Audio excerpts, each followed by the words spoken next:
meeting of the Blair Mayor and City Council. I am Mindy Rump, the Mayor of Blair, and I am pleased that you have joined us this evening. This is a public meeting and you are part of the process. I encourage you to participate, share your thoughts. I want to make sure that you are comfortable, and I will do everything that I can to make sure that your voice is heard. We do have several rules to help us proceed with the meeting, and I ask that you please keep them in mind. Please turn off your cell phones. If you need to take a call, step outside the chamber. When you wish to speak, simply raise your hand and I will call you forward to the podium. Brenda Wheeler, our city clerk, must record who you are, so please state your name, spell your last name, and state your address. Keep your remarks brief, about 3 minutes, so that others have the opportunity to speak. And please direct your comments to either myself, City Council, or to our city staff. A copy of the Open Meetings Act has been posted by both exits, and we will begin this evening with the roll call of members. Banner, Olson, Long. Here. Wolf. Here. Willis. Here. Clark. Here. Fletcher. Yep. Highfield. Members Banner, Paulson, and Highfield are absent. Thank you. If you please stand and join me for the Pledge of Allegiance. I pledge allegiance to the flag of the United States of America and to the republic for which it stands, one nation, under God, indivisible, with liberty and justice for all. Thank you.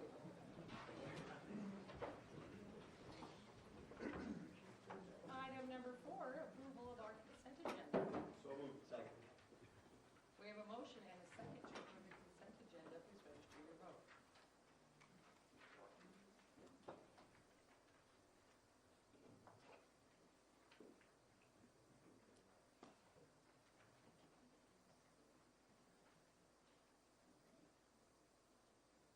All council members present voting aye. Motion passes. Before we move on to item number 5, I would like to just point out that one of the items on our consent agenda was the appointment of Dean Taney to our Parks, Recreation, and Cemetery Board to fill the unexpired term of Neil Jensen, who served for 28 years on that board. And yes, I know, he's not here, but we can clap for him. I presented him with a small token of our appreciation last week at the meeting. And again, anytime somebody is wanting to and willing to spend their time to devote to any type of board or committee, I so appreciate it, because that is something that makes our city what it is, and it makes it great. So I do appreciate that, and Dean Taney will be an excellent addition to our park board. With that, I will go to item number 5. Consider resolution 2026-17 approving Dominic Berry, Erica Smith, Blaine Williams, Luke Raymond, and Skylar Inglekey as new members of the Blair Volunteer Fire Department. Good evening, Chief. Good morning, Mayor, or good evening, Mayor. Yes, tonight we'd like to bring on these 5 new additions. As you've noticed in the last few months, we've added quite a few people, and it's been great trying to get them up to speed and get them working. So tonight we would like to bring on Dominic Berry, Erica Smith, Blaine Williams, Luke Raymond, and Skylar Inglekey. And they are all here tonight. Would you like to come up, please? Please.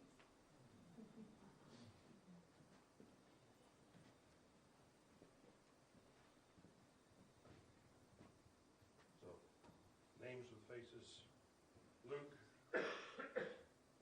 Blaine, Erica, Skylar, and Dominic.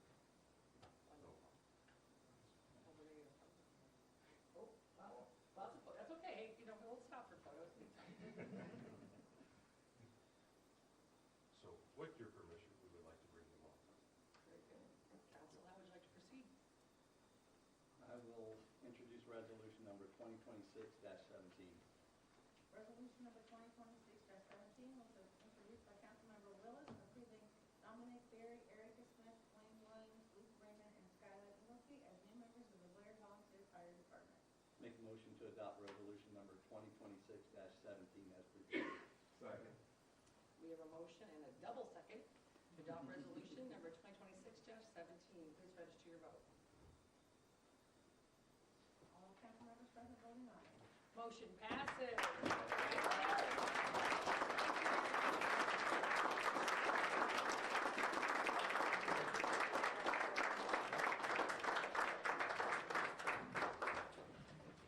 Thank you. Thank you. Congratulations, and thank you for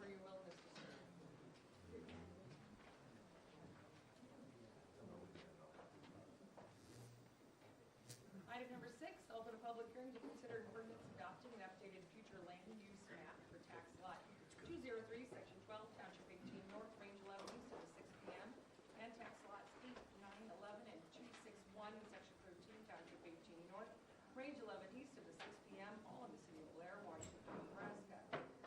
In the area of 715 South 10th Street, north to unnamed creek, which it will be shortly, creek, if I have anything to say about it. Changing the future land use from residential multifamily to commercial. Mr. Byron. Thank you, Mayor Rump. Good evening, council members.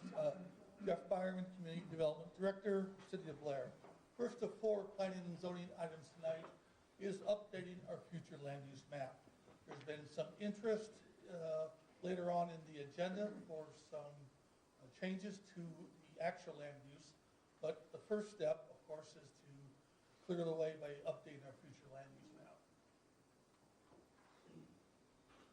There we talk about South 10th Street, south of the soon-to-be named Creek. Currently, the future zoning, and this is future zoning, not present, is residential multifamily. There's a request to change it to commercial use.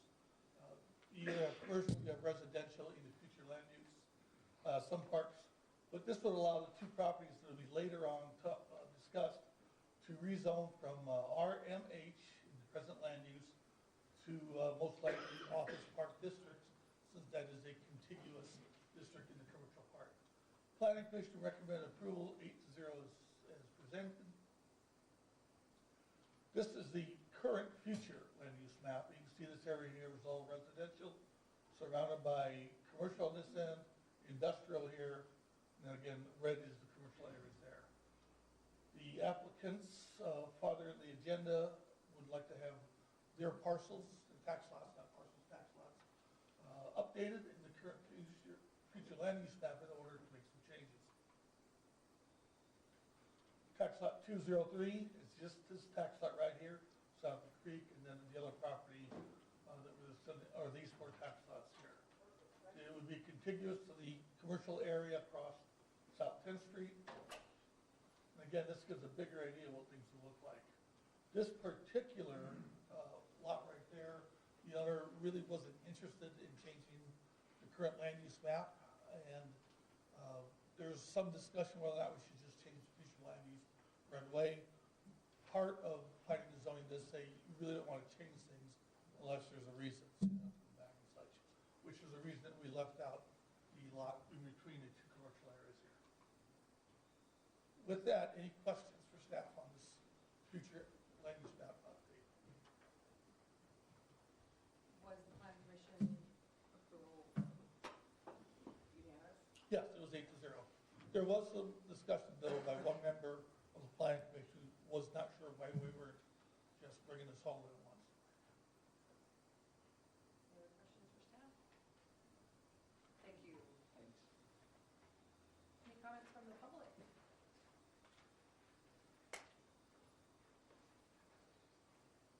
Okay, do we have any comments in writing? Thank you. I will close public hearing. Council? I'll introduce ordinance number 2603. An ordinance adopting an updated future land use map for tax lot 203, section 12, township 18, North Range 11, East 60, and the tax lots 8, 9, 11, and 261, section 13, township 18, North Range 11, East 60, and the city of Blair, West County, Nebraska, changing the future zoning from residential multifamily commercial, repealing all ordinances or parts of ordinance and conflict therein, providing in this ordinance shall be ordering orders to be published in national form. I move the statutory rule regarding reading on 3 different days be suspended for consideration of said ordinance. Second. Question. The question for the council is, shall the statutory rule requiring reading on 3 different days be suspended? Please register your vote.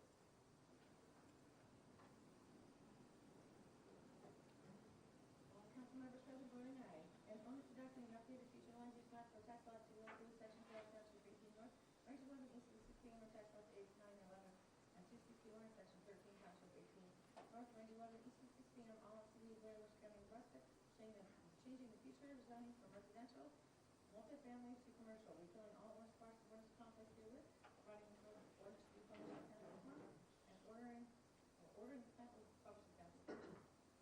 I move final passage of ordinance number 2603. Second. Question. The question now before the council is, shall ordinance number 2603 be passed and adopted? Please register your vote. All council members present voting aye. I declare 7, I'll open a public hearing to consider a rezone application submitted by Cricket Meadow Scott, 2975 Southern Hills Drive, Blair, Nebraska. Tax lot 203, section 12, Township 18 North, range 11 east to the 6 p.m. in the city of Blair, Washington County, Nebraska, otherwise known as considered block of 10th Street. Rezoning the tax lot from RMH multifamily residential high density district to OPD office park district. Mr. Meyer. Thank you. Now that the future land use map has been updated, move farther into the agenda with the actual changing of the current land use. Again, we're talking on South 10th Street, north of Wilbur, and then south of the Nolian Creek and South Street itself. Right now, the current is RMH, multifamily residential high density. The change is for office park, which is contiguous with the property office park district across the street. This, again, will allow the property to be used for a contractor's yard through the conditional use permit. Office park does allow contractor's yards, again, through a CUP, which does give planning commission and council a say in how things should look on that South 10th Street drive. It's kind of become apparent with the industry going on the east side of 10th Street and then all of the contract yards in the South 10th Street subdivision and expansion of USDA. This is probably a fairly good fit in kind of the way this area is going. I can't see office park moving much farther north, but I think this is a good fit for this area here. Again, it's lot 203 only, which is the parcel as Northland, north and south of No Name Creek. This is one tax lot only, 203. Planning Commission then recommend approval, 8-0. This shows you the Scott property right here, South 10th Street. There's a view of it from South 10th Street, and then here's the overhead view without all of the zoning on top of it. Current land use map does indicate RMH in this area. Proposed would show office park, this tax lot, also contiguous with office park across the road. And with that, any questions on this request? Thank you. Any comments from the public? And do we have any comments in writing? No. Thank you. I will close the public hearing. How would council like to proceed? Introduce ordinance 2604.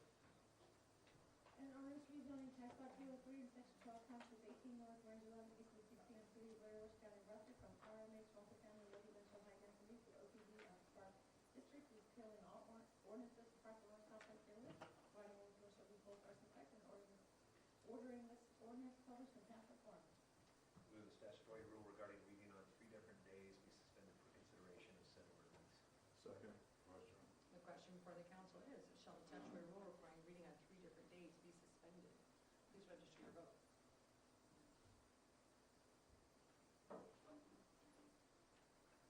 All council members present voting aye. An ordinance rezoning tax lot 203 in section 12, township 18 north, range 11 east to 6 p.m.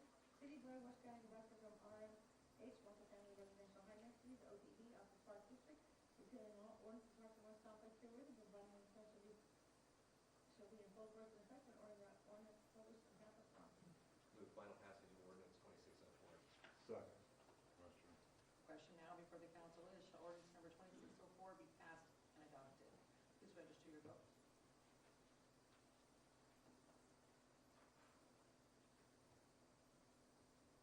All council members present voting aye. I declare ordinance number 2604 duly adopted. Item number 8, open a public hearing to consider a rezoning application submitted by Travis Mann, 1449 Boss Drive, Blair, Nebraska, for tax lots 8, 9, 11, and 261 in section 13, township 18 north, range 11 east to the 6 p.m., all in the city of Blair, Washington County, Nebraska, all located at 715 South 10th Street, rezoning the tax lots from RMH multifamily residential high density district to OPD office park district. Mr. Barnard. Thank you. Excuse me, much like agenda item 7, Mr. Mann is requesting a rezone of the current land use from residential to office park, which is contiguous across the road and to the north.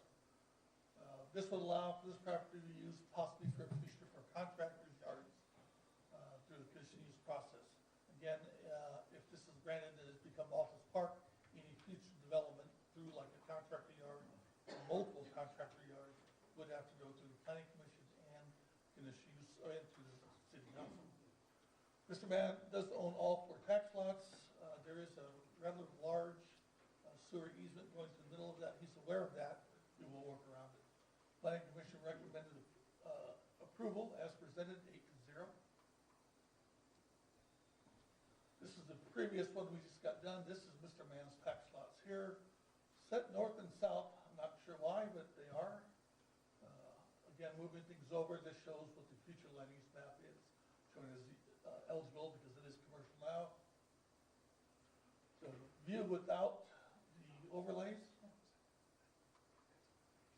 And here's what we see from street level, and then the 4 tax lots from up above. Current land use map, showed the RMH. That would become office park. And with that, any questions for staff on this request? Thank you. Any comments from the public? Brendan, do you have any comments in writing? I will close the public hearing. I'll introduce ordinance number 2605.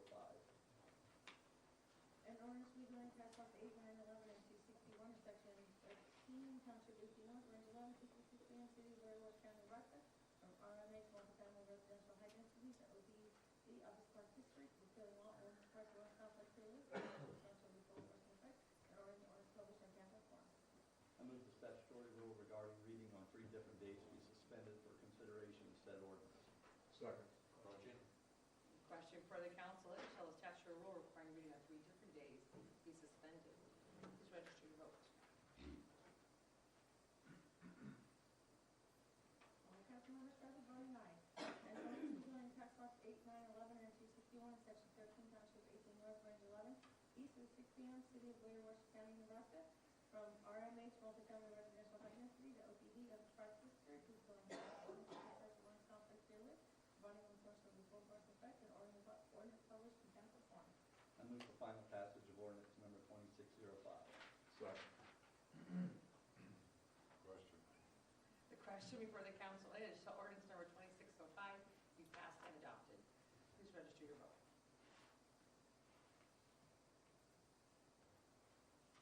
All council members present voting aye. Declare ordinance number 2605 duly adopted. Before I go on to item number 9, I would like to remind the public that even though it seems like we're just being pushovers right now and running through these very quickly, all of these items do go to the planning commission first, and they are advisory to the council. We take their recommendations very seriously. A lot of these are also discussed in small committees as not to violate the Open Meetings Act, and we do discuss these things. So even though we're going through them very quickly tonight, this is a chance, this is the public hearing, this is a chance for the public to talk to us about them. So even though it seems like we've already made up our minds, we are taking the advice of the planning commission very seriously.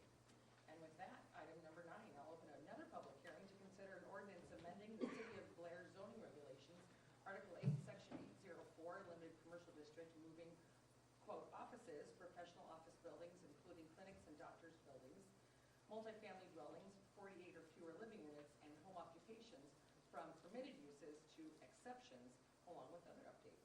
Mr. Wireman. Thank you again. And what we have here for the last item tonight is the ordinance changing the limited commercial district within our zoning book. Now, I believe everybody's, hopefully has had a chance to look at their packet. And the packet's out on Smart that shows everything we're going to go through. I will try to keep it somewhat short and not get too bogged down in the terminology. Right now, we have CL, limited commercial, in this part only of downtown or that midtown part of City of Blair. This would be 13th Street, Lincoln on this end. And the idea at one time was that this would all become more of a commercial area along 13th Street, as it's also Highway 75. What has happened, though, is that there's been some issues, and it's been brought to our attention. We've been looking at trying to do some of this for a while. This has kind of sped things up so that hopefully as we've gone through this, Mr. Green and I have, with the help of other staff, Aaron, come up with some good ideas. Mostly it means moving a lot of this area right here, offices, professional buildings, multifamily, home occupations, moving all of this out of the permitted use into an exception requirement, conditional use permit.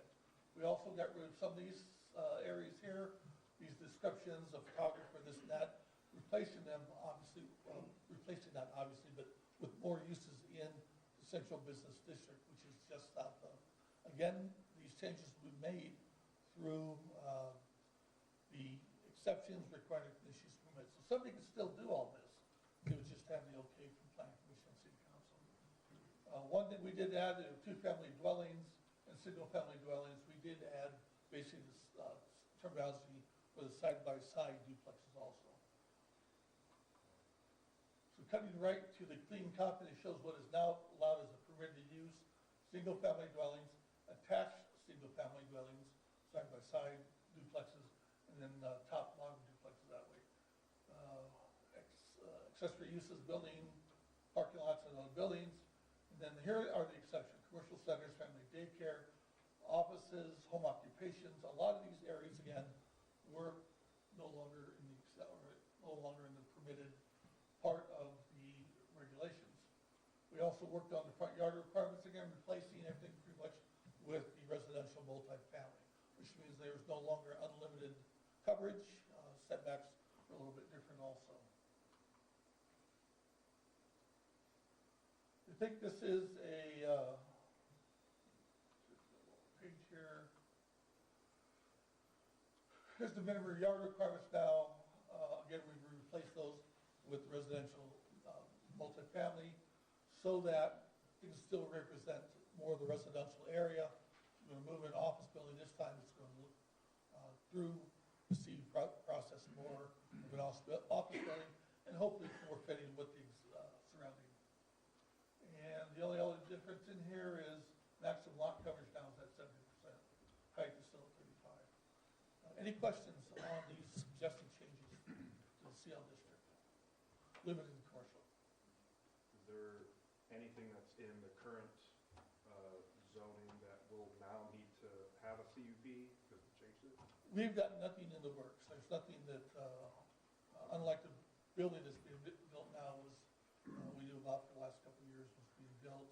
There's nothing that is going to, as far as I know, that's my knowledge, there's nobody that's come forward with a plan saying, I want to do this before everything changes. If that's your question. Yeah, is that what you meant, or did you mean that it's something that's there today, would it require a conditional use permit? Both. In the future. But yes, that also Yep.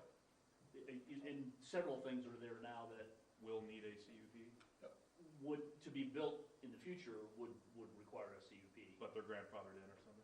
Correct. What if they were destroyed beyond 51%? So they still require. They do become, depending on what the setbacks are, they might become non-conforming. Yeah. Thank you. Any other questions for staff? Any comments from the public? Are there any comments in writing? I will close the public hearing. I'll introduce ordinance number 2606. An ordinance to amend the Blair City zoning regulations, Article 8, amending section 804, limited commercial district, repealing all words, parts 1, compact area, providing that the source shall be full person effect and published in town report. I move the statutory rule regarding reading on 3 different days be suspended for consideration of said ordinance. The question before the council is, shall the statutory rule require reading on 3 different days be suspended? Please register your vote.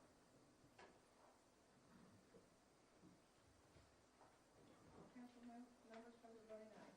An ordinance to amend the Blair City zoning regulations, Article 8, excuse me, amending section 804, limited commercial district, repealing all ordinances of park development and conflict area.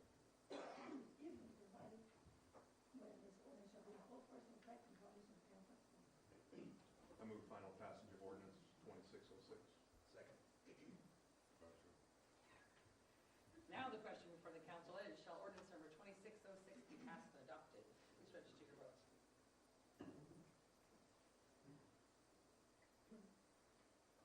All council members present voting aye. I declare ordinance number 2606 duly adopted. Item strong towns on the approach to land use and finance using value per acre, emphasizing how this approach could be used during the comprehensive planning process. Mr. Knudsen. Yes, thank you. Thank you all for the time and your service. This is a continuation of a presentation that Jake Loftus gave 2 weeks ago to all of you. Mr. Knudsen, could you spell your last name? Yes. I'm sorry. Thank you. Brian Knudsen, last name is spelled Knudtson, 1824 Colfax Street, here in Blair. Thank you for the reminder. So the focus of this presentation is to continue what Jake was talking about and to start putting some actual math and numbers to it. This is not the answers. This is kind of a continuation of a start of a conversation that we feel is important for us to have as a city. As a reminder, Strong Towns is an approach. It's a way of thinking through problems and best practices that are seen out there, that type of stuff. It is not a how-to guide. Every city is different, and Strong Towns as a global movement is recognizing the fact that every city is a little bit different and may have different ways of implementing things. These are an example of some of the principles that we use, that we think about as we look at city challenges, city growth, things like that. We look through these things. Specifically, we're going to talk about the do the math piece of it, which is, again, continuing what Jake did. As I go through this, I really want you to kind of keep in your mind and think about this situation, which is this recently annexed piece of land out on the west side of Blair, and thinking about it kind of in 2 different ways. Like, how should Blair grow? Why do we annex land? Why do we bring land into the city in order to grow the city? Do we have a plan? Do we have a strategy around that? Making sure that we have that in the first place should be super important. I've heard, doing this for the last couple of years, heard a lot of people say, Blair should never grow. I've also heard a lot of people say, Blair has to grow, otherwise we die. Neither of those is necessarily true, as long as we're doing it in the right way, and that's what I want to get into. And again, as we go through the comprehensive plan and stuff, we need to think about what growth is in Blair and how it makes Blair stronger as a city, and not allow it to become dangerous from a financial perspective. Okay, Jake showed this one last time as well. Is really just kind of a reminder that, generally speaking, across North America, as you get more density onto a piece of land, using the same space on that piece of land, you get more value out of it, which kind of makes sense. You're doing more there, therefore it's a more valuable piece of land. As you use mixed use, you start getting to that phase of, we use it during the day for commercial business type stuff, in the night, people are living there. You kind of get that best of both worlds approach to things. So what I want to do is say, does that hold up in Blair? So I've gone through my favorite tool is GIS, using my second favorite tool is a spreadsheet, gone through and kind of looked at this. So what we're seeing here is an example of low density from the sky. This is the Walmart here in town. The red outline is their main property. They also have to the left, west, and to the east, to the right, as part of that. So if I take all 3 of those lots and I look at the lot size, the assessed value, and the yearly tax revenue coming from those lots, add those up, divide them by that acreage, that gives us the value and the taxes per acre. And if you remember what Jake talked about, he talked about the car analogy. We don't measure cars in miles per tank, we measure miles per gallon, because it allows us to say, well, there's different sizes tanks, just like there's different sized lots. So by looking at it per acre, we're really starting to understand, okay, whatever use is going on here, we're getting this level of value. Generally speaking, I'm going to talk about the value rather than the taxes, because the taxes in GIS is all of the taxes, not just what the city of Blair is getting, what's going to the school district, what's going to the airport, all those pieces. So short of tearing that number apart, which I haven't done, the value is really the big thing. The other aspect of it is the levy piece of it. You all know part of your job is to define what that levy is going to be. How much of that value are we going to pull into the city as the city needs income? And so that obviously changes over time. In fact, looking at these numbers for kind of the last 3 years, most of the tax revenue has actually gone down. So there's less taxes being pulled out of the value. Okay, I've got a lot of numbers. I don't have a lot of time. So know that there is a lot of numbers, and this is just a sample of the spreadsheet. It's messy, it's ugly, but essentially each lot on a block is a row. So I can go into the details, but not here. What I am going to show you real quick are kind of some overhead diagrams and how those numbers work out. So first off, looking at Washington Street is the horizontal center of that picture there. Looking at 3 or 4 half blocks, essentially, along Washington Street. So looking at really kind of high density and some examples of low density in the city center. And you can see the values there are generally pretty high. You know, and the higher ones tend to be the more dense ones, just as we talked about. We go down to South Highway 30, looking at more of the less dense strip mall type medium density areas, as well as the Family Fair Plaza, just to get an example of what less dense kind of looks like towards the edges of the city. And you can see the values there generally much less than that, about half-ish around that. We look at industrial. Industrial tends to be a little bit less because it's not participating in the city as much. It is providing jobs. And again, we're not here to knock any land use, just to say that there's a balance. And of course, industrial can vary very widely based on how it's being used. So to kind of put them all together to really see what comes out of that, we can see that 1600 Washington Street of the blocks that I've worked on, I haven't worked on every block, but that's by far been the most valuable in the city based on the assessor's value. And kind of comparisons as to what the delta can be. So, you know, I'm kind of the far end of the commercial side of things, taking the industrial piece out. The Family Fair Plaza, 1600 Washington is about 3.5 times as valuable as a large strip mall with a large anchor on it, if you will. So again, trying to get you to kind of realize that density does really matter as we build these things out. And all these numbers I'm happy to share. There's a lot of hidden slides in here too that go into more depth. So let's go more regional. So York, most of us probably know fairly well, about the same size, a little bit further outside of Lincoln than Blair is to Omaha. Knoxville, Iowa, similarly sized, about the same distance from Des Moines as Blair is. And then Pella, Iowa is kind of a city that we could aspire to. When we look at the comprehensive plan, we could grow to that level in the next 20, 30 years. Tourism is actually a big part of what Pella has going on. If you've been there, it's an amazing city. We love it as a family. But it is about the same distance from Des Moines as Lincoln and New York are. So some similarities there. So looking at high density, you can see, okay, well, we've got, you know, some pretty big numbers there. Pella stands apart, partially because it is bigger, partially because it is more that tourism aspect of things.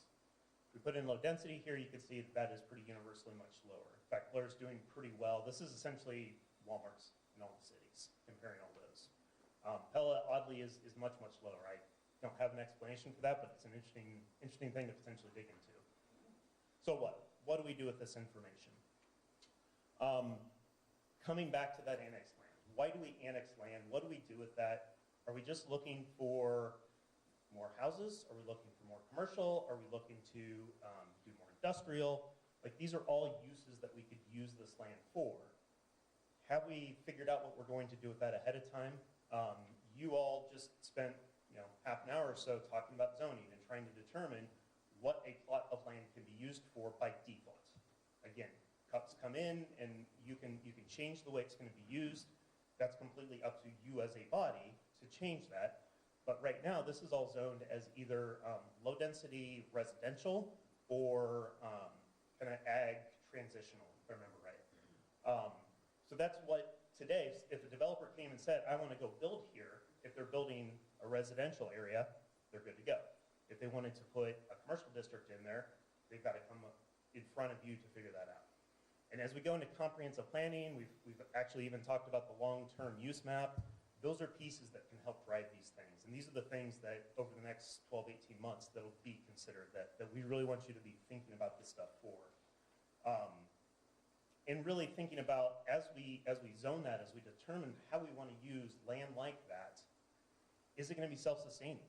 As we look at those values and how that income gets brought in, is it going to self-sustain? Is it going to pay for itself? Or is it going to be a net negative to the city as a whole? Of course, it's important to think about it as a city as a whole as well, because not every new addition to the city is going to be self-sustaining. It's not always possible. It'd be cool, but it's probably not possible. So on the left here is the outline of Blair. Most of us hopefully recognize that. But we need to look at it holistically. We need to look at the city's health as a whole. Think about it like an ROI we would talk about in business. Are we getting more value out of it than we're investing in it over the long run? On the right is an image that Jake shared a couple weeks ago. This is coming out of a group called Urban 3 that I think he mentioned, and I would reiterate as a suggestion that part of what they do is this analysis, this level of analysis. And what that map is showing right there is not the actual size of the city physically speaking, but the green above the X plane is the value of that block, of that property. The red below it that you can't see very well because this is a 2D image, indicates the liability or the cost of that. So think about the roads, the pipes, all that hidden infrastructure Jake talked about. And balancing those two across the entire city to say, hey, if we've got way more debts than we do incomes, obviously the city's not in a good position long term. So being able to balance that as we go across, being able to look at it citywide and balance things, it's not to say we shouldn't have single residence, low density in our city. We absolutely should, because that attracts a certain group of people. But we also need dense housing. We also need dense commercial to balance that out. As we build roads, that those roads are servicing more value as we go along. So to kind of summarize things, there's a lot more math that I didn't do. As big as that spreadsheet is, it doesn't even touch the tip, really. There's all sorts of additional value. Sales tax is one that often gets talked about in this. This is Nebraska. We're constantly talking about property taxes versus everything else. Taxes got to come from something. Sales tax is a big one. The danger with sales tax ends up being that it's not recession-proof. Property is much more durable through recession. We've seen that in all of our adulthoods at this point. To be able to make sure that we can sustain the costs that we have. There's also a bunch of liabilities that are out there that aren't always as apparent. I don't know how much it costs to service a road or what those numbers would be for pipes and things like that. Those can be thrown in there. That is what Urban 3 does, is they dig up all those numbers. There's also additional ways to compare, and I've given kind of a laundry list. We've talked TIF, we've talked LV funds. All those things happen and happen in this chamber. But understanding how they affect the overall picture. I talked about the ROI being a citywide thing, but hey, should we put a new park in here? Well, that's not going to create any new revenue, so the liabilities are going to 100% outpace the actual revenue for that, but there is a value to it. How do we define that value so that we can quantify it? We can think about, okay, well, if I put a park in this neighborhood, it's going to increase the value of the neighborhood because people will want to live there more. So that does end up increasing the revenue to the city in some way. Again, I'm not an expert at this kind of stuff. I like numbers. I find this stuff fascinating. But these are all things that we feel is important to keep in mind, particularly as we go into comprehensive plans. That's what I've got. Any questions on that? That was a very fast dump. I could have gone for another 15 minutes. I know I'm over time, Bill, and I apologize for that. Any questions? Thank you. Very well done. Okay, thank you. And like I said, there are hidden slides in here. There's plenty more data. I'm happy to share it with you if you'd like. Thank you.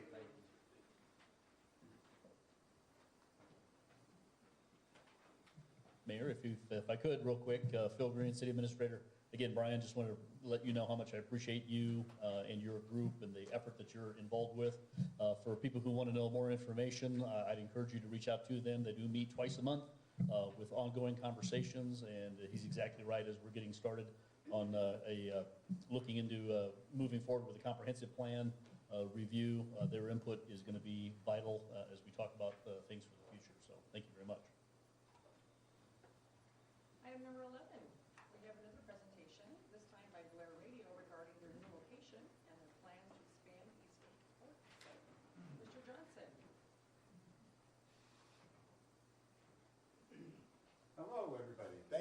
much for allowing me to come and speak with you.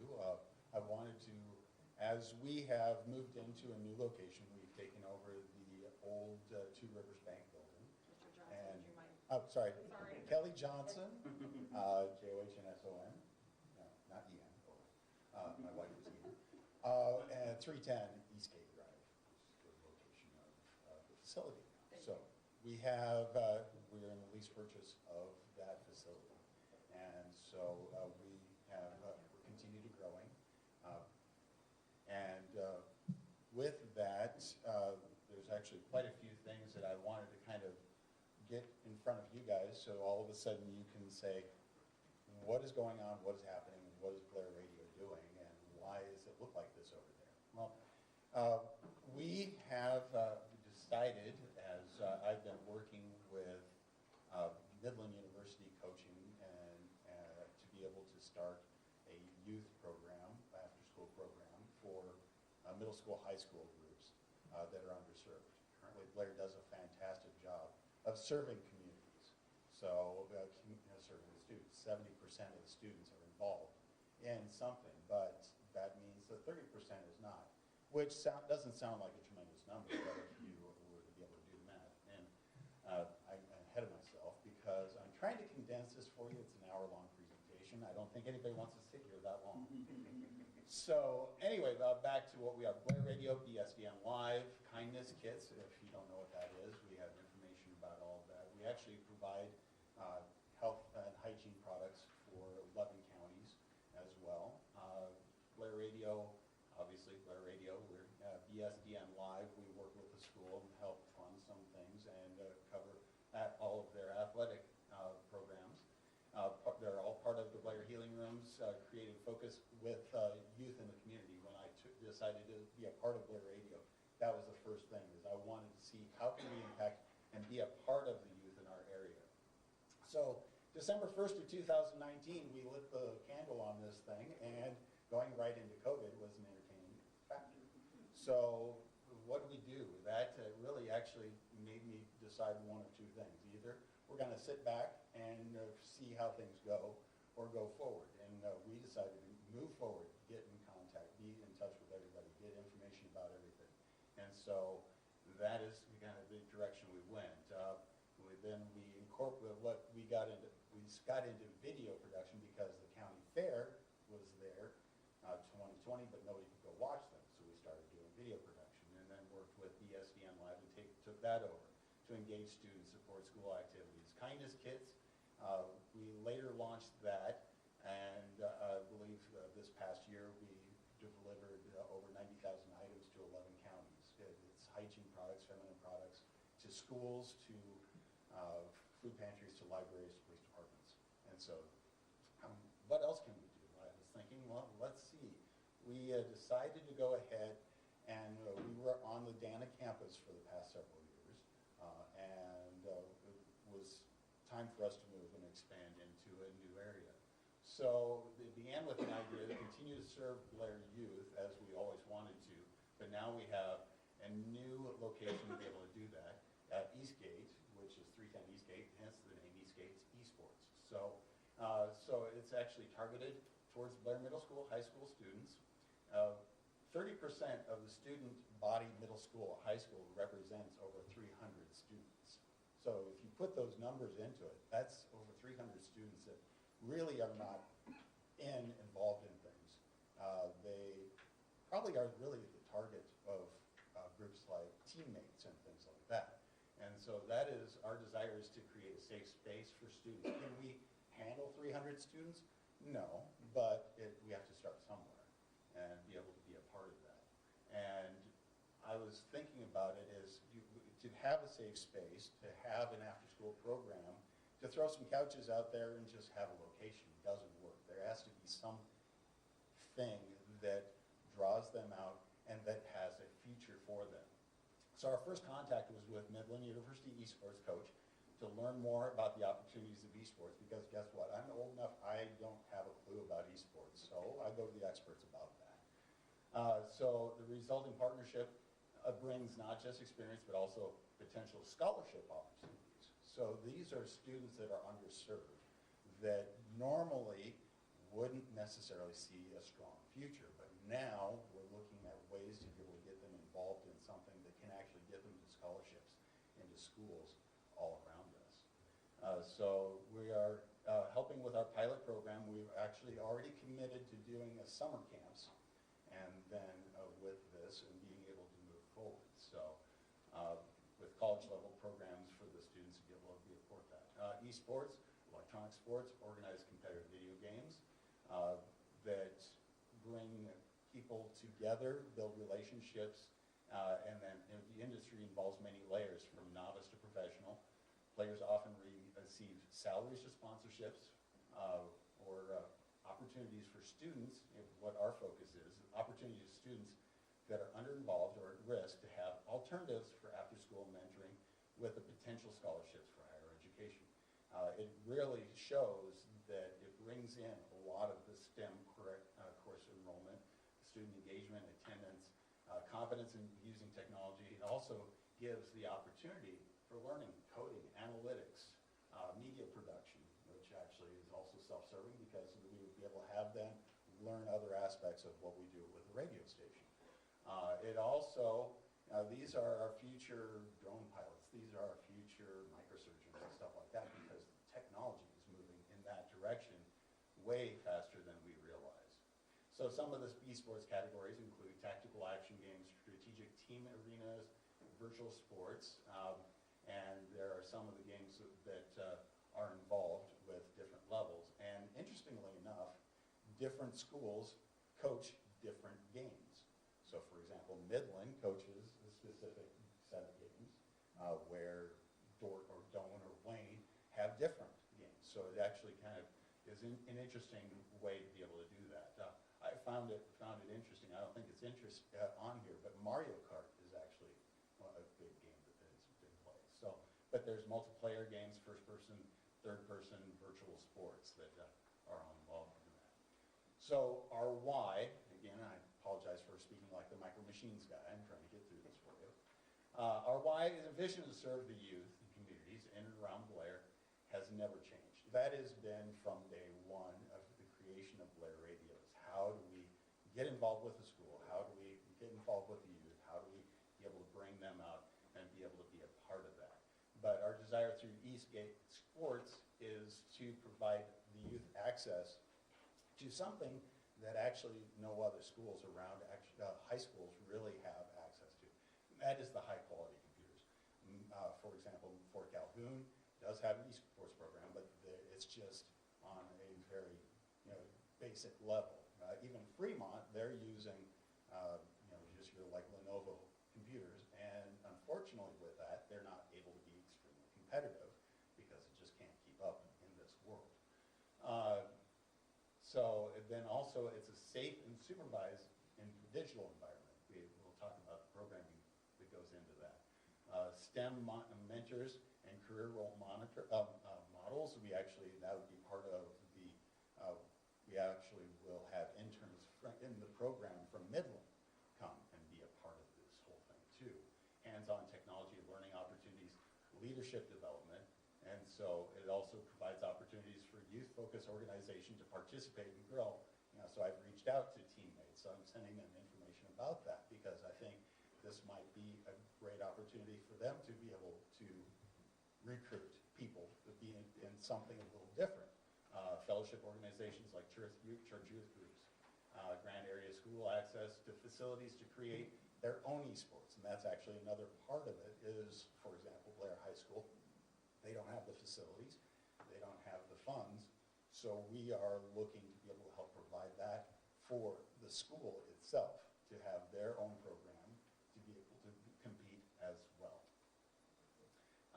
This right here shows within, about 100-mile area, universities that will give scholarships for esports programs. And actually, I do have a coach from Midland. If you want to talk about the scholarships a little bit really quick. Sure. Come on up. If it's okay, I have to come on. And if you would Say your name. Say your name and spell your last name. My name's Adrienne McIntyre, McIntyre. I've been running the Midland, 513 East Grant Street, Hoover. Thank you. So I've been running the Midland program for about 3 years now, and we have expanded from a budget of 2,500 to over 15,000, and we're currently offering millions of dollars in scholarships in the state of Nebraska alone. Every member of the Nebraska State Esports Association gets a minimum scholarship of $20,000 a year, and we've offered that to several different state leagues. So it's an instant scholarship opportunity for students. Thank you. Yeah. And one of the aspects of them being able to give the scholarships is the qualification of gameplay. And for somebody to actually be at a college level team, they actually have to have 4 years of experience. Where do they get 4 years experience? Well, we're trying to offer that to be able to give the students that experience to be able to roll in and have scholarship as availability. So again, pretty much all of the students from Blair go to any of these schools. And so that is, again, an instant, something that these students normally wouldn't have access to, wouldn't even dream of, but that's what we're trying to provide.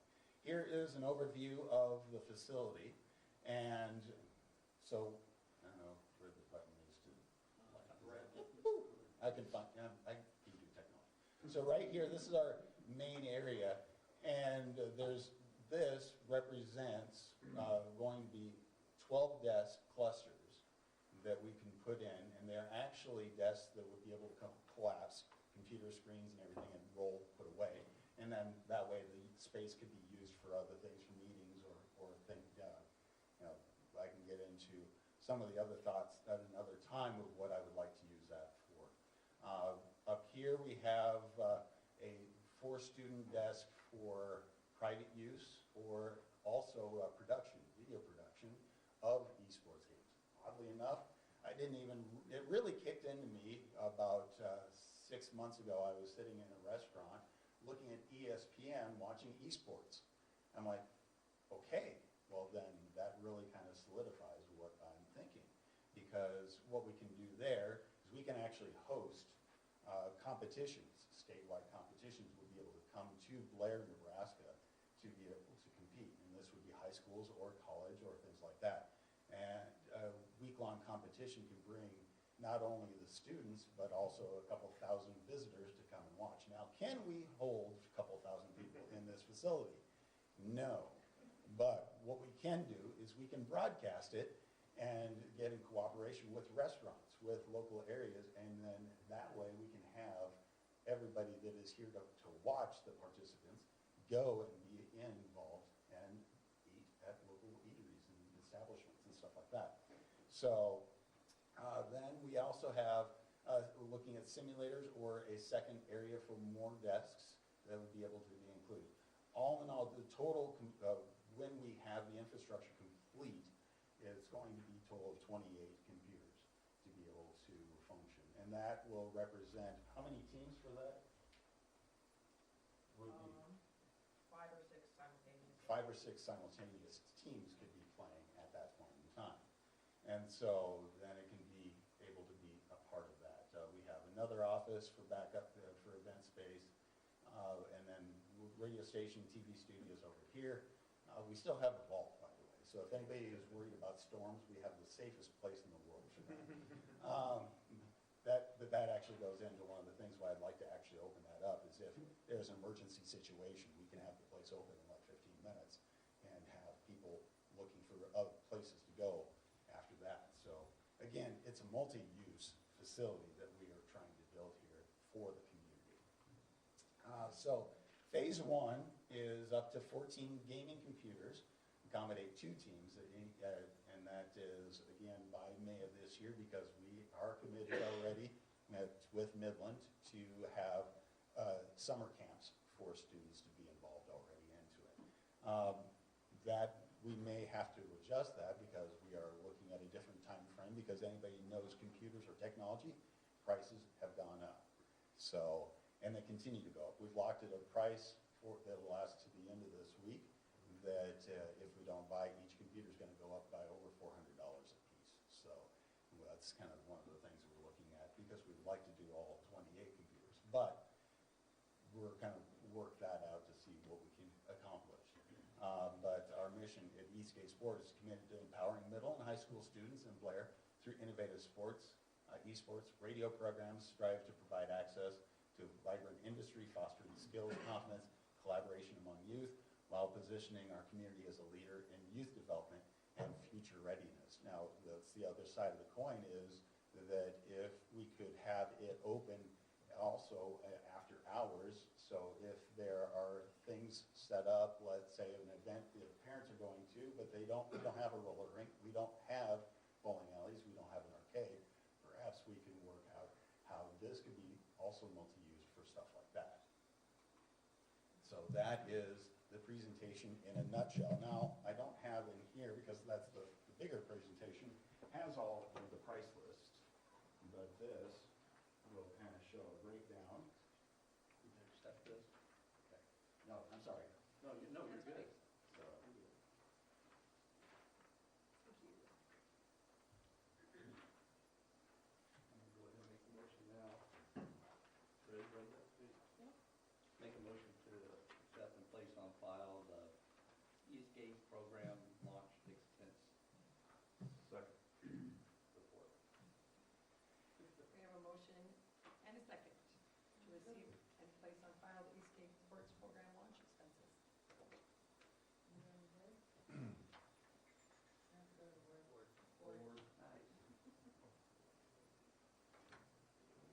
Get to see the lights. All council members present voting aye. All right. Appreciate it. Thank you very much. Kelly, just for the sake of the rest of us, do you have a total dollar amount? The total, yeah, and that's what we're doing. So breakdown on some of the things would be the gaming, the first round of gaming computers, we've locked in at $32,000, $32,200 for the 14 computers. Monitors, $3,600 for that. Headsets, keyboards, gaming chairs, wheeled gaming desks, which actually would be locking in the computers so for the safety and things like that. Plus GG Esports hardware management system. I want to talk about that GG Esports hardware management system setup.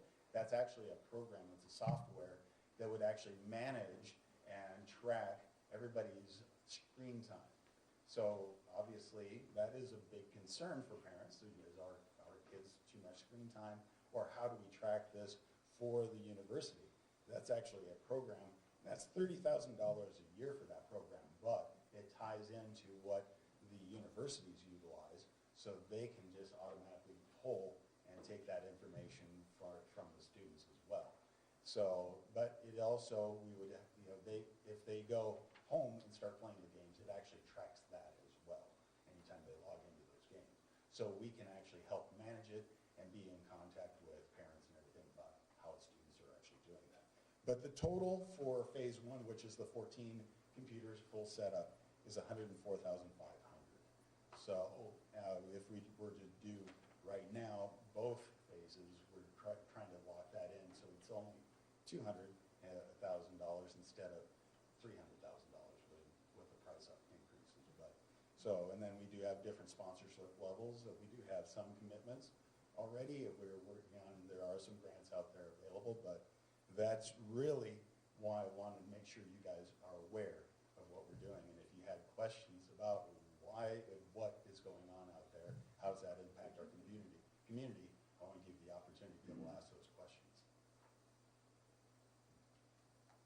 Questions for Kelly? Thank you. You're welcome. Very interesting presentation. Thank you. All right, item number 12. Consider a Kelly, motion. stay close. I'll stay close. Consider a motion to approve community betterment and Keno Fund in the amount of $20,000 as requested by Blair Radio for the development of Eastgate Sports. Mr. Green. Thank you, Mayor and council members. Again, Phil Green, City Administrator. In talking with Kelly about his upcoming presentation, especially when he let me know of this pending cost increase at the end of the week, I said, well, you're doing the presentation, we might as well have the ask right now if we're ready to move forward. My recommendation, or in conversation with him and recommendation to you tonight, would be to look at a total of $20,000 that potentially would come from two different sources of revenue that we've got. One would be from Keno funds, and again, because of the Keno games that are played in town, There's always a certain percentage, roughly 14% of those revenues that come back to the municipality. Those are intended by state law to be used for community betterment. But that's a pretty broad term. It really is whatever the elected officials deem to be a benefit to the community. Usually, you like to invest those in something that's tangible, in equipment, not necessarily programs or anything like that, where you kind of, in a sense, use it once and then it's gone. So because of the computer equipment and other items that they'll be purchasing, it makes sense to potentially do that. So potentially $10,000 from Keno. Just to let you know kind of where our Keno fund is right now. And again, both of these two funds I'm going to be mentioning are funds that roll over at the end of the year. So they're kind of self-contained funds, not general funds. This isn't regular taxes. But we had budgeted $100,000 this year to have potentially available for Keno for community betterment projects. Of that $100,000, all we've spent so far is $2,500 of that, and that was the food pantry donation that was made. So we've had no other requests up to this point in time. So potentially $10,000 from that. And the other would be the hotel occupation tax. Like most communities, we have a tax on hotel rooms that's intended to get a little bit of a benefit from tourism and others that are in town. Oftentimes then we want to try to use those revenues that we have to kind of spur on other activities that might potentially bring people to town. And obviously, even though we may not have thousands coming to town yet, at least we could have, some activities that would be hosted here, other groups that might come into town for some competitions, some things like that. So the hotel occupation tax, we had budgeted $25,000. That's the good news, $25,000. The bad news is we spent it already. So we've actually spent a little over $26,000 from our hotel occupation tax, primarily for the art alley and a lot of the electrical work, the lighting, the setting up for the food trucks that was taken care of. And we've spent some of that money for Tannenbaum because that's obviously a large community activity that is intended to encourage other people to come to town. Now, the good news is on the hotel occupation tax, for each of these individual funds that we have, there's always a reserve, a cash reserve that you budget for or plan for, which is basically the dollar amount that you anticipate rolling over into the next year. And we had budgeted this year a cash reserve of $77,770 that would basically roll over if your revenues were exactly what you thought they would be and your expenses were exactly what they thought they would be. So you have the ability, though, even though we've actually spent what's been budgeted, if you wanted to spend another $10,000 out of that, that basically is going to be coming from your cash reserve, and that would just be $10,000 less that you would roll forward next year. So two different funds, one for community betterment, the other one to kind of enhance opportunities for others to hopefully come here to Blair. Again, did present this to the Finance Committee. I'll answer any questions that any of you may have. And again, that would at least be some that you could spend and hopefully get a lot of your computer equipment ordered as soon as possible. Any questions? Thank you.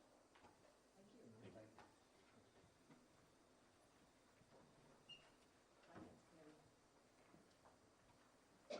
Did meet on this. We felt that it was a good community opportunity for the youths and also to bring in additional people from outside of the community to town. We feel that it's a small percentage of their total investment that they're going to be making, so we felt that it was a nice way to help them get a jump start. There's no further questions. I'd like to consider a motion to approve community betterment from Keno funds in the amount of $20,000 as requested by Blair Radio for the development of the Eastgate Sports. We have a motion and a second to approve the community betterment funds in the amount of $20,000. Please register your vote.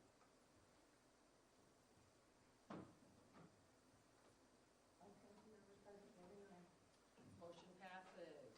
Thank you so very much. Thank you, Kelly. It's Thank you. very interesting and innovative alternative for the youth of our community, and we appreciate it. Absolutely. Appreciate you guys and your and your support. Item number 13, Hollow Road Bypass Traffic Study Presentation. Is it just you, Mr. Dean? It's just Yeah. These are the numbers we've been waiting for. Yeah, I think so. Thank you, Mayor. Good evening. So yeah, just to kind of set this up, I guess, one of the grants, the BUILD grant that the city got several years ago that helped fund the majority of this bypass project has some requirements in it. Namely, 3 traffic studies. One we did once, we have 2 more, one in December of '26 and one in December of '27. Those numbers get collected and then submitted back to the federal government to make sure that the dollars that they gave us to build this road are actually being productive. So as I mentioned, this is an after study, is a requirement for that grant that the city got. And it documents kind of the post-traffic patterns after the construction was done. If you remember, we had close to a year where we operated the bypass without the traffic signals on Highway 75. I know staff had some concerns that that might have shied people away from wanting to use it just because it wasn't user-friendly without the lights. But those went in September, I believe. So we've had a good few months with those lights in.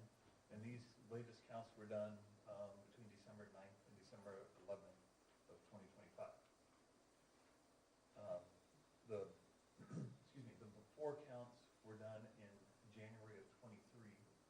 I believe there may have been studies over the years. As everybody knows, the bypass project was 30 plus years long. But you can, as I said, after counts were December 9th through the 11th. There were 7 locations in town, so the new bypass, and then basically every cross street, including Washington Street and South, so Butler, South, Colfax, Grant, Lincoln, and Washington Street. And they kind of broke it down by different vehicle classes. But the big kind of hit the high points of this, the big takeaways, I guess, is that the bypass is working. I think in the original application, the plan, the estimate was to try to get 30% of the traffic off Washington Street from the downtown over to the new bypass. Based on the counts that we saw, and that's again just a snapshot, we got 22% less trucks on Washington Street based on the data they had, and just about 5,000 vehicles a day using the new bypass.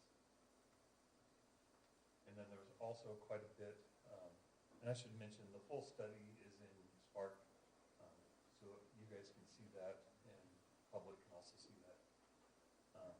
But they did show that there was quite a bit of reduction in traffic on just the general neighborhood streets. South Street went down. For some reason, and I'm kind of curious what the next studies will show, there was a little increase on Butler Street and Lincoln Street. I don't know, there's, ice cream sale or something that day. And then these are just some numbers from the bypass itself. So obviously there was no pre-bypass study, so this was all done. This is the first count on the bypass. And you can kind of see the totals, eastbound, westbound total. So over those few days, they averaged out 4,972 vehicles a day using that bypass. And out of that, heavy trucks, 186, so just shy of 200 heavy trucks on average using that bypass. And this is just a breakdown of the truck counts on Washington Street. So as you can see, before in 2003, over 10,000 trucks on average a day, which we're all familiar with. And that did go down some, 12.6% over, that same kind of period. I think we'd all like to see more. I'll get to some ways that we can hopefully get that done here in a minute.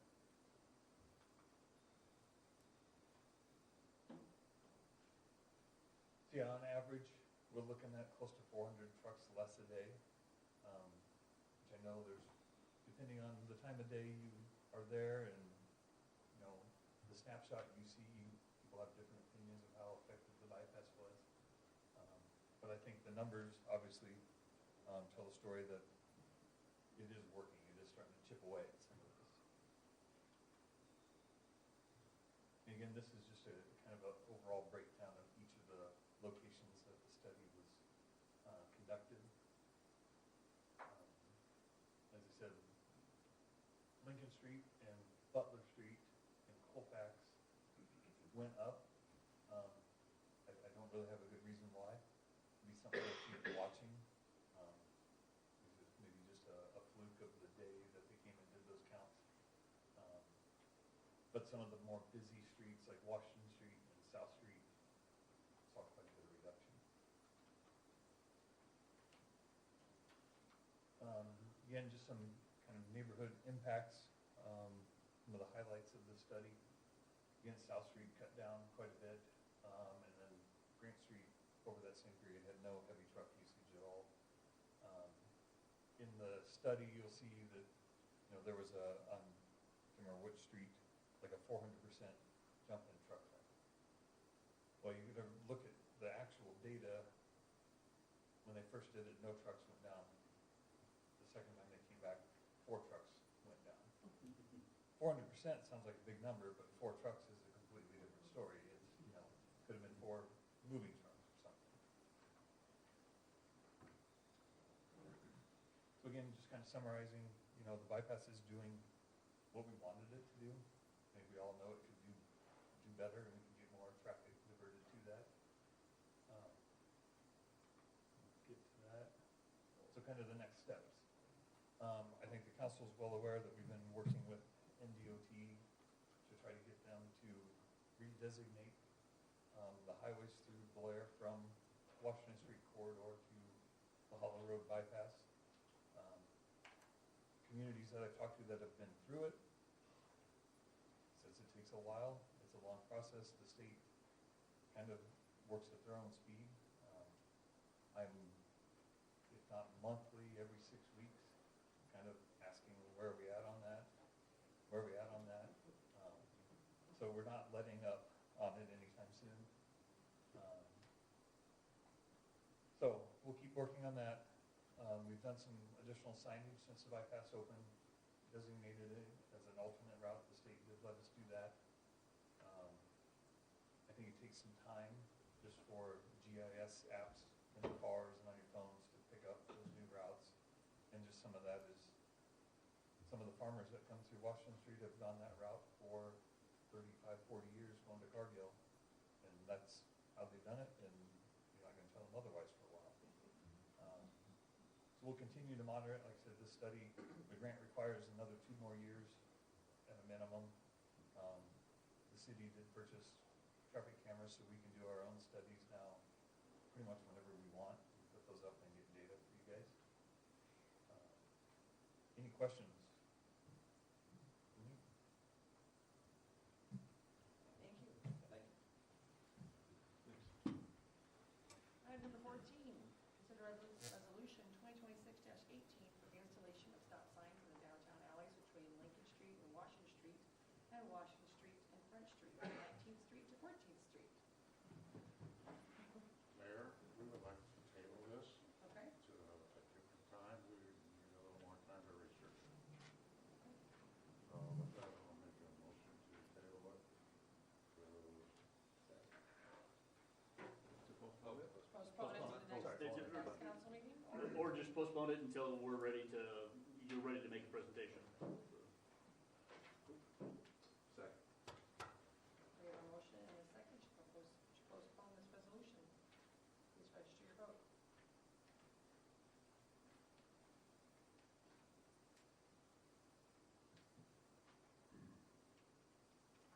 Okay, members present voting aye.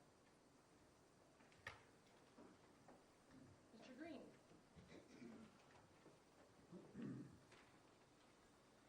Thank you, Mayor. And just so the public might know that that previous item was basically looking at potentially installing some stop signs in the alleyways for the alleys that are between Lincoln Street, Washington Street, and then Washington Street and Front Street. Primarily because we got a good amount of pedestrian traffic that goes through that particular area. We want to make sure that people are safe when they're walking on sidewalks. And so part of the discussion was the difference between stop signs, yield signs, caution warnings, just some of those kinds of issues, and then how those signs might be placed. So I think the Transportation Committee will continue to look into that, and I appreciate their involvement with that. Don't have too much to go over tonight. Number one, I do want to start publicly just by saying thank you to our great Public Works employees for the recent snowstorm, their diligence in getting right on it. They worked really, really hard at this one. They were very, very proactive in not only having the equipment ready, but having themselves ready as well. Some had kind of gone home early. They were hitting it hard with various shifts and really heard very few complaints. So I'll pass on my congratulations to everyone who was involved with that. So appreciate that. We have a lot of projects that either have been completed or that, and are completely done or are kind of wrapping up and we're implementing. I've talked, I think, every single time since BSNA went live that we continue to work through that program. That's an active thing that we're doing every week in our staff meetings and kind of talking about the pieces of that software that are still kind of somewhat frustration points or things that we haven't delved into yet. So we'll continue to be working on that diligently. I may not mention it every week or every council meeting now going forward, but we will continue to be working on that. But we have really set ourselves up for this next year, year and a half to be a planning time for the city of Blair, which I think is critical for us as we look down the road to see, kind of plan for the future. Just to give you a little update then, again, we've had both our comprehensive plan as well as the Safe Streets for All plans out seeking RFQs, requests for qualifications for both of those. Both of those will be coming due, if you will, in the next week or two. So far, we've had 15 different firms that have looked at the comprehensive plan and 13 different firms for the Safe Streets for All. So very, very pleased about that. Ultimately, we'll get all those, whittle them down to probably 3 firms that, especially on the comprehensive plan, that we'll be bringing back to you. Again, want to remind the public that coming up on March 31st, which is the 5th Tuesday in March, we will have a public interview of the 3 finalist firms for that comprehensive plan. So it would be a great night for the public to come to listen to what the presentations are. They'd have an opportunity to ask some questions as well, but especially take some good notes on what their thoughts are on those 3 different firms, and then to plan to come back on April 14th, which I believe is the night of the first council meeting in April. That would be the night the council would make the final decision on which of those 3 firms, and those who attended on March 31st will have an opportunity again that night to get up and share some of their thoughts on what firm might be best. A couple other things that we'll be planning for, if you will. We've submitted a grant request for a planning grant to the state through the Department of Economic Development. It's what they call their CCCFF program, which we've utilized for various ways in the past, most recently for Generations Park. This one is going to be a planning grant for this facility and complex. So we should find out in the next few weeks where they're going to be able to get that grant. It's a $15,000 grant. Requires a 100% match. So basically, we'd be looking at a $30,000 planning project that would really look at the long-term aspect of how do we continue to utilize this facility, both for some public use. What would it really take then to open up the upstairs area so that it can be utilized both for the public and for hopefully public meetings? What about the fire department's needs? All those kinds of things would be considered through that planning grant. And then finally, several of us just got back from the League of Nebraska Municipalities Midwinter Conference down in Lincoln. One of the sessions I sat in on dealt with creative districts. Creative districts are kind of the designation that the state has through the Nebraska Arts Council, where you have a local group that gets together, does kind of a planning process on how they would like to see arts enhanced in your area, and especially for a tourism aspect. I think we are well on our way already because of the artwork that's been done, the art alley, some of those activities. So I think we're going to be working in the next few weeks to kind of pull that group together to to begin the process of moving forward with that creative district. And of course, we'll keep you abreast of all those activities as we move on. So lots of fun things to be thinking about and planning for. Citizen involvement is critical in all of this, and so we really encourage people to pay attention and let their voice be heard. Any questions you have for me?